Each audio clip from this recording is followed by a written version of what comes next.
आगामी लोकसभेसाठी भाजपनं नवी रणनीती आखल्याची चर्चा आहे। यामध्ये 70 पार उमेदवारांना नारळ देऊन नव्या दमाच्या तरुण उमेदवारांना संधी दिली जाणार असल्याचं म्हटलं जातंय। भाजपची ही नवी नीती कितपत फायदेशीर ठरणार आहे पाहूया त्या रिपोर्टमधून। लोकसभेसाठी भाजपची नवी रणनीती। 40 ते 55 वर्षांच्या तरुण उमेदवारांना संधी।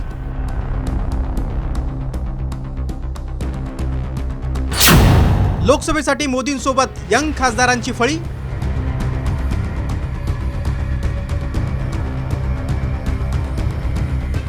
दोन 2024च्या लोकसभा निवडणुकांसाठी सर्वच पक्षांची जय्यत तयारी सुरू झाली आहे। भाजपमध्ये बैठकांचा सपाटा सुरू झालाय।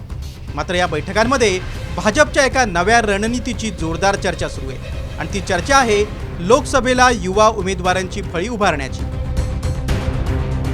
संसदेच्या 100व्या वर्षात पदार्पण करेपर्यंत लोकसभेत तरुण खासदारांची संख्या वाढवण्यावरती भाजपचा भर आहे आणि त्यासाठी भाजपची यंत्रणा कामाला लागली आहे।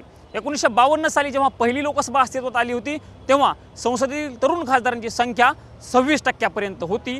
ती संख्या पुढे कमीच होत गेली आणि तोच मुद्दा लक्षात घेता भाजपकडून तोच टक्का वाढवण्यावर भर दिला जातोय। 55 ते 70 वर्षांच्या खासदारांच्या जागी 40 ते 55 वयोगटातील चेहऱ्यांना संधी देण्याचा भाजप हायकमांडचा विचार दिसतोय।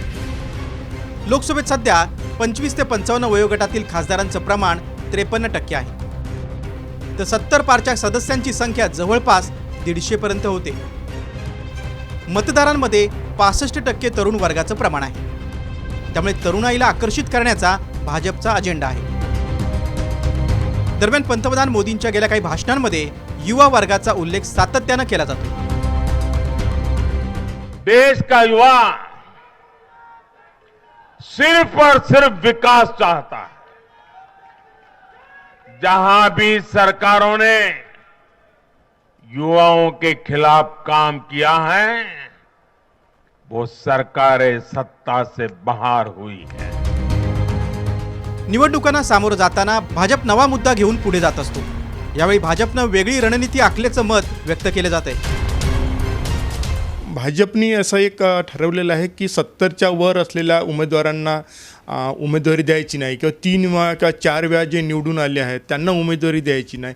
हे निकष त्यांचे असू शकतात आणि त्याचा त्यांना निश्चितपणे फायदा मिळेल असं मला वाटतं। ही रणनीती यांची योग्य आहे असं मला वाटतं।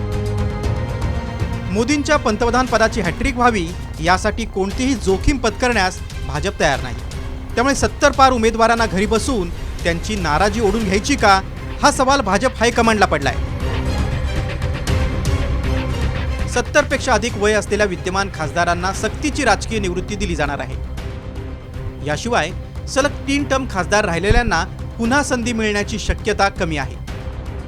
तसंच ज्या विद्यमान खासदारांवर मतदारांची नाराजी असेल त्यांनाही डच्चू दिला जाणार आहे। येत्या 22 जानेवारीला राम मंदिर लोकार्पणाच्या मुहूर्तावर भाजप 160 उमेदवारांची पहिली यादी जाहीर करणार असल्याचं कळतंय। एकूणच ज्येष्ठांना डावलून तरुणांना संधी देण्याचा भाजपचा हा मेगा प्लॅन कितपत यशस्वी होतो ते पाहायचंय। प्रमोद जगतापसह ब्युरो रिपोर्ट, साम टीव्ही न्यूज, नवी दिल्ली।